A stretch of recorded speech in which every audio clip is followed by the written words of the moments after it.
Nevis. From the VON Newsline, this is the VON Major Newscast. Good evening. I am Daniel Moore in with your VON Major News package for today, Tuesday, 26 November 2019. In our lead stories nationally, Nevis Minister of Culture says they are practically ready for the opening of the multi-purpose facility in Gingerland. And 2019 Atlantic hurricane season was relatively average, so says NDMD's director. Regionally, French couple shot dead in Haiti while seeking to adopt a child. Internationally, White House aides can be made to testify amid President Trump's impeachment inquiry. And in sports, England captain drops out of Test batting rankings top 10. We'll have the details to these and other stories after this short break.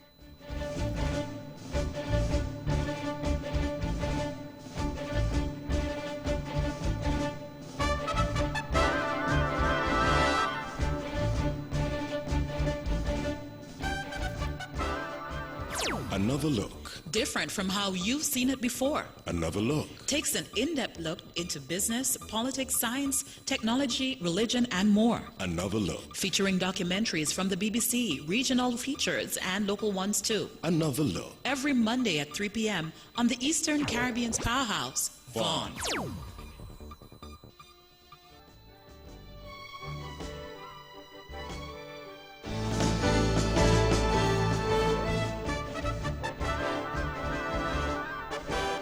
Welcome back, and now for the national news. Nevis's Minister of Culture and area representative for the St. George's Parish, the Honorable Eric Evelyn, has assured the public that the multi-purpose facility constructed in Gingerland will be completed in time for the official opening of the 2019 Gingerama festivities on Thursday, November 28th. Mr. Evelyn gave the VON Newsline this update and said the facility will be able to host various events. We are practically ready for the grand official opening of this spanking new facility that has been built at Cronies in Gingerland. Now, the official opening of the facility will take place on Thursday, the 28th of November at 6 p.m. Now, I am particularly proud of this accomplishment of the Nevis Island Administration and the Ministry of Culture. The Nevis Island Administration have seen it fit to make this investment in culture and, of course, in Gingerland as a whole. The facility that we will open on Thursday, it is not a facility to host Gingerama alone. It is a multi-purpose facility that will be able to host numerous functions, and the facility will be there for the use of not only persons from Gingerland but from across Nevis. In addition, Minister Evelyn sought to invite the public to be a part of the festivities. Apart from opening the facility on Thursday, we will also be having the official opening of Gingerama 2019. Gingerama 2019 runs from Thursday the 28th of November until Sunday the 1st of December. Now, on the opening night, the official opening of the facility is twinned with the official opening of Gingerama, and we'll have practically the cream of the crop of talent in Gingerland, from dance to music to soca to calypso to folklore. They will be on display on the official opening on Thursday. I want to take this opportunity to invite all of Gingerland and all of Nevis and St. Kitts as well to come and support us in this community festival and come and see what we have to offer at our new facility. We promise you that you will not be disappointed, and we are looking forward to your overwhelming support. The Honorable Eric Evelyn. The theme for Gingerama 2019 is Reviving Our Culture, Sustaining Our Heritage.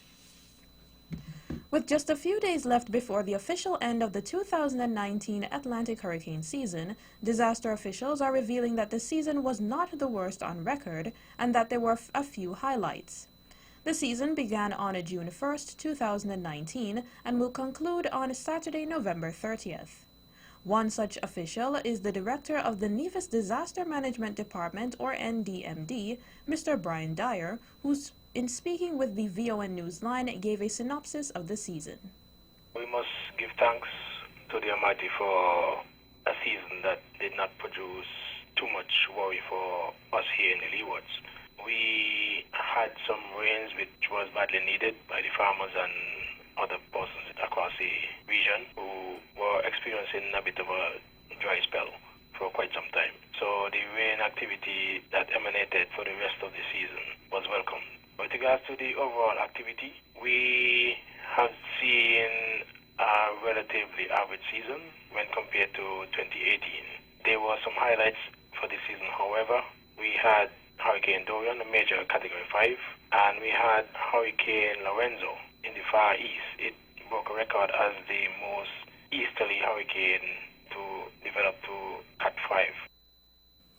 Mr. Dyer also explained what contributed to the season being recorded as relatively average.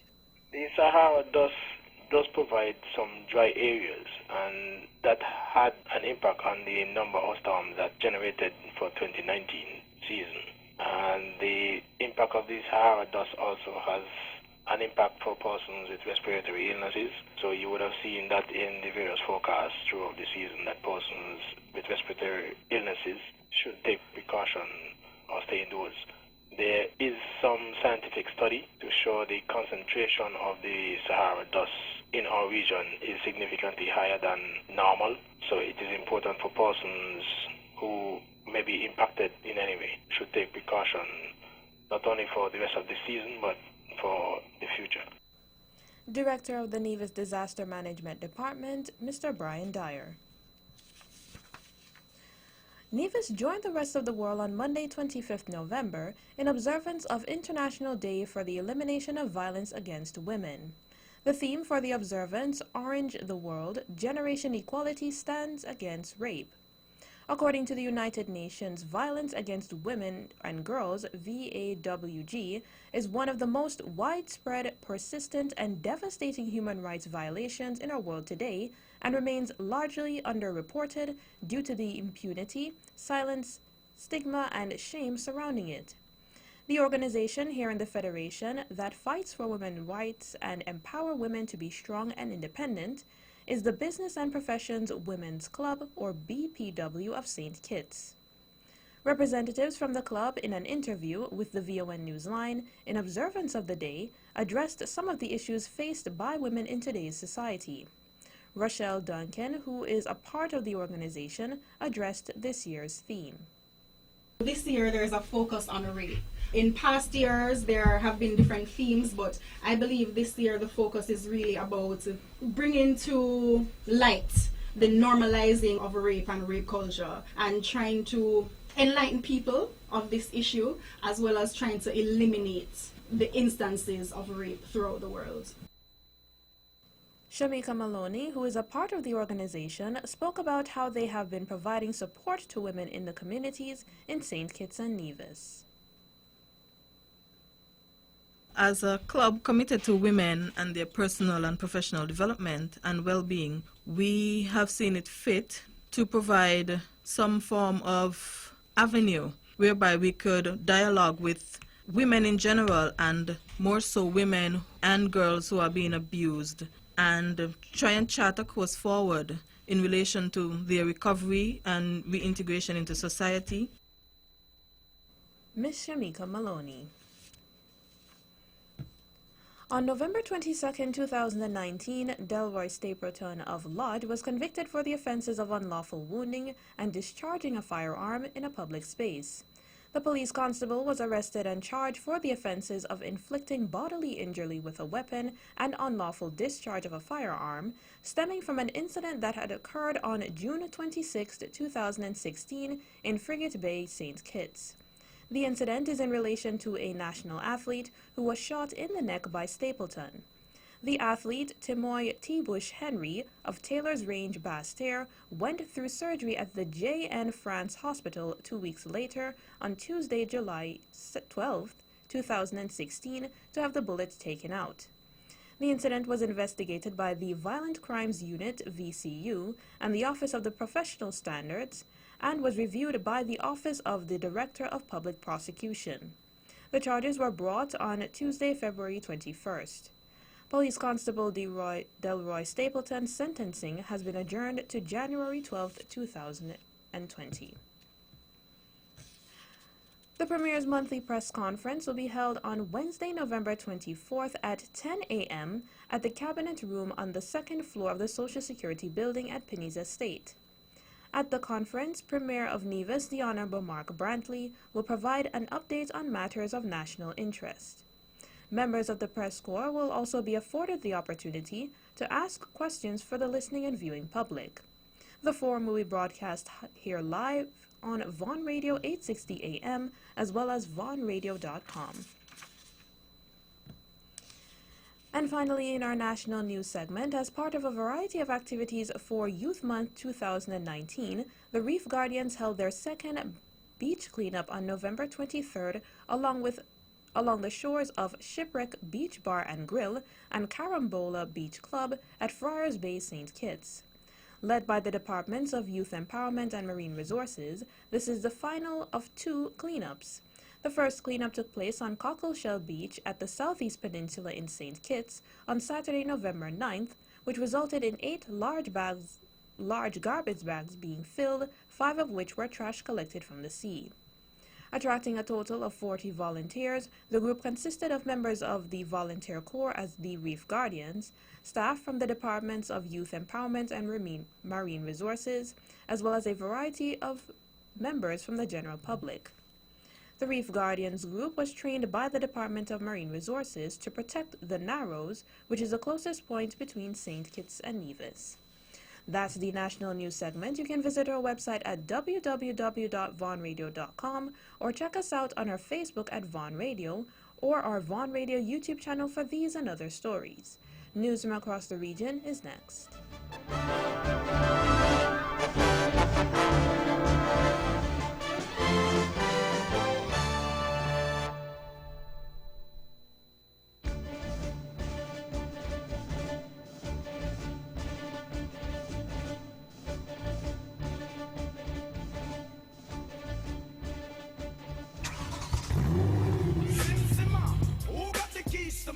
Drive in style with your brand new vehicle. Compliments the Bank of Nevis Limited. We are offering 100% financing on all brand new vehicles with a very competitive interest rate. But that's not all. We are giving you up to 7 years to repay. That's right, 7 years. Contact us by phone or come into our branch today. All right. The Bank of Nevis Limited. My bank, your bank, our bank. The Bank of Nevis Limited. Improving the quality of life. Like us on Facebook. Who got the keys to my bimmer?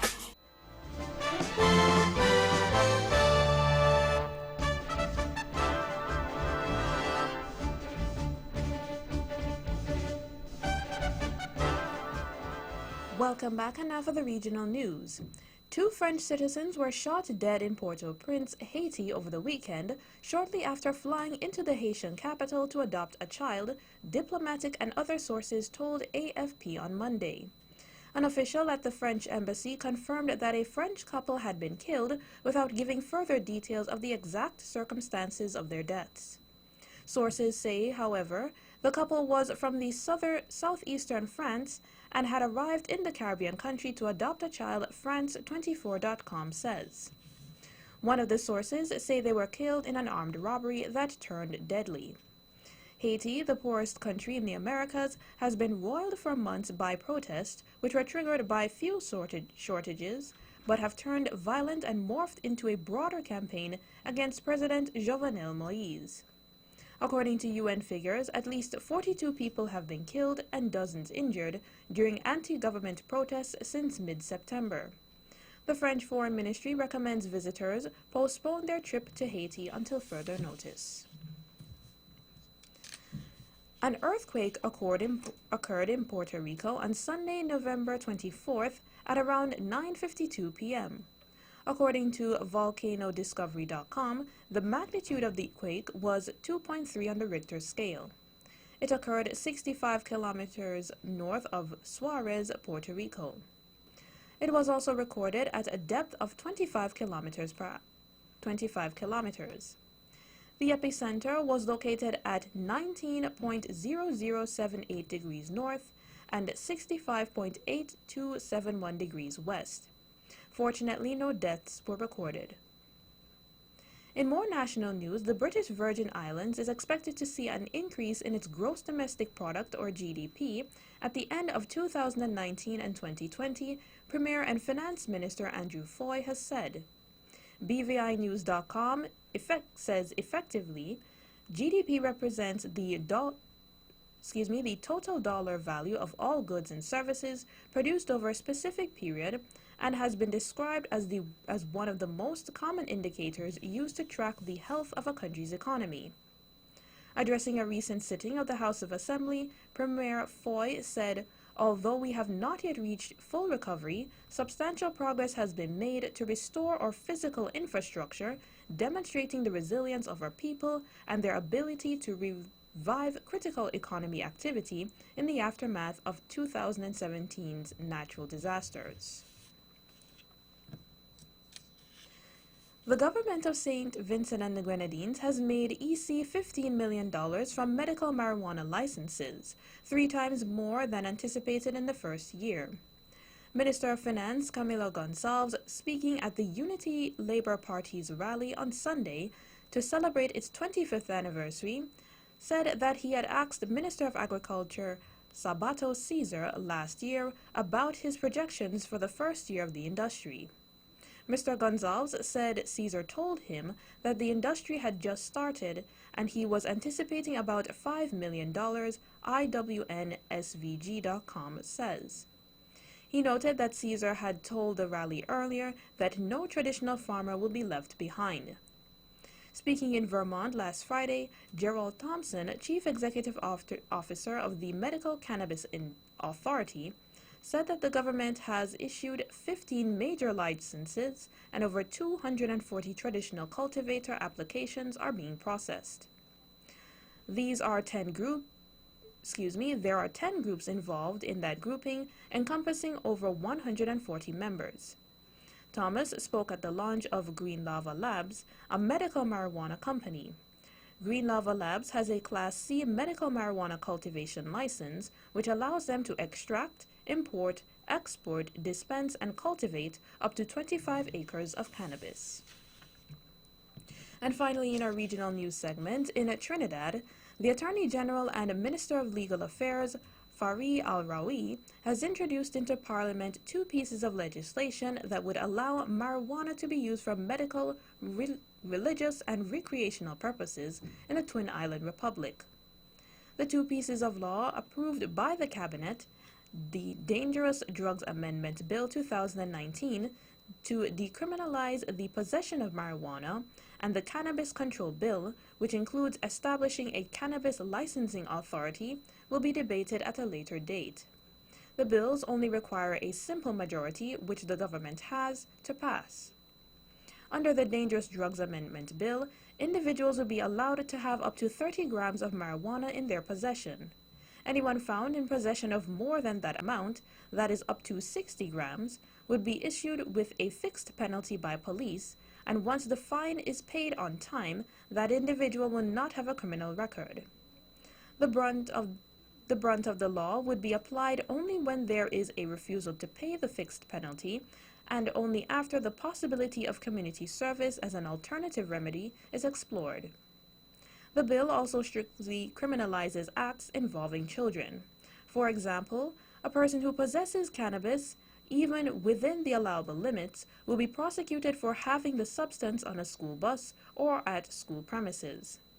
He will be liable on the summary conviction to a fine of Trinidad and Tobago dollars $250,000 or $36,948.05 in US, and to imprisonment of 5 years.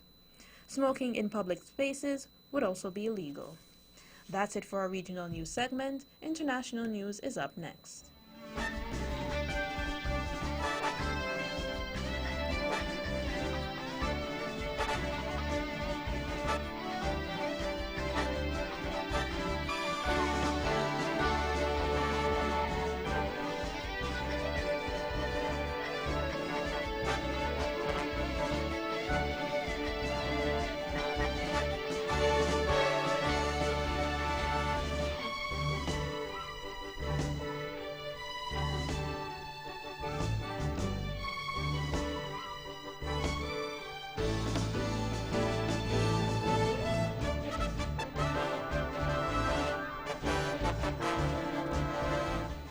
Welcome back, and now onto the international news.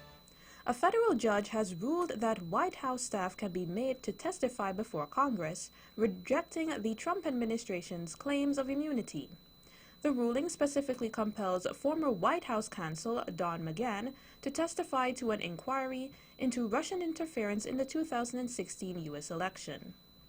However, it also has major implications for the Democrat-led impeachment inquiry against President Donald Trump. The Justice Department says it will appeal against the ruling. The impeachment inquiry is trying to establish whether Mr. Trump pressured Ukraine's president to investigate his political rival Joe Biden. According to BBC, the Trump administration has refused to cooperate with the impeachment inquiry and other Democrat-led investigations, directing current and former White House officials to defy subpoenas for testimony and documents. 13 French soldiers have been killed in a helicopter collision during an operation against jihadists in Mali, the French president's office says. President Emmanuel Macron expressed deep sadness over the biggest single loss of life for the French military since the 1980s. An investigation has begun into how the two helicopters hit each other. Thousands of French troops have been deployed in Mali since 2013 after militants overran parts of the north.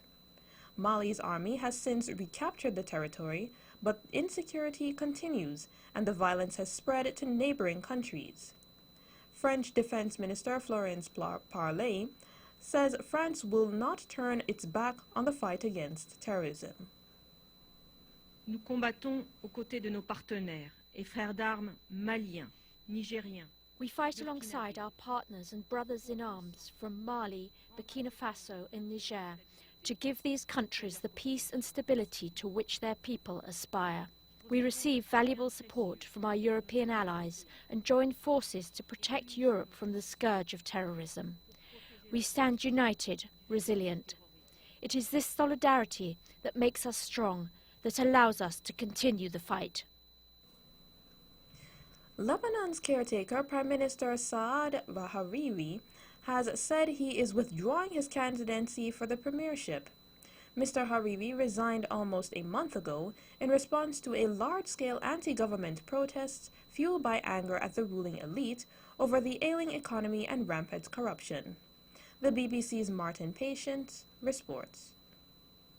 The fact that Saad Hariri was forced to step down as Prime Minister and yet was still in the running to lead a new government highlights perhaps how complicated Lebanese politics is.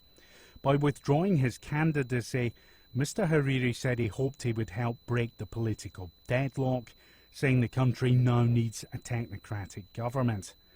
Lebanon has been paralysed by weeks of protests, with demonstrators furious about government corruption, a lack of public services and a growing economic crisis. The demonstrators are calling for wholesale change to the political system and therefore are unlikely to be satisfied if the new Prime Minister comes from the traditional ruling elite. And finally, in our international news segment, a 6.4 magnitude earthquake has hit Albania, bringing down buildings and leaving people trapped under rubble. At least 13 people have died. One man was killed after jumping from a window in a panic, a defense ministry spokeswoman said. The quake hit 34 kilometers northwest of the capital of Tirana and in the early hours of Tuesday. Hours later, a separate earthquake struck the city of Mostar in Bosnia. There were no reports of casualties. Albanian Prime Minister Edi Rama wrote on Twitter, "We have victims. We are working to do everything possible in the affected areas." More than 600 people have been treated in hospital, Albanian state media reported, including more than 300 in Tirana and in the coastal city of Durrës. Schools are closed for the day. Emergency workers told Albanian media that one of the dead was an elderly woman who had managed to save her grandson by cradling him with her body. That's it for the international news segment. Sports is up next.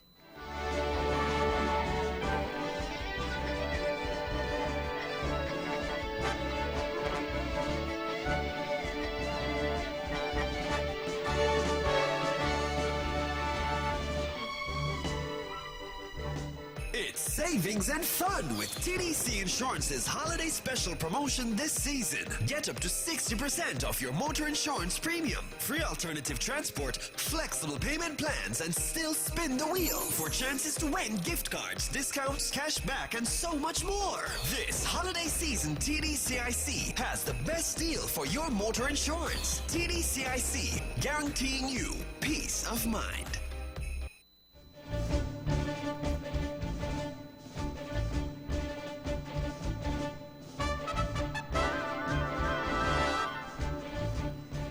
Welcome back, and now into sports.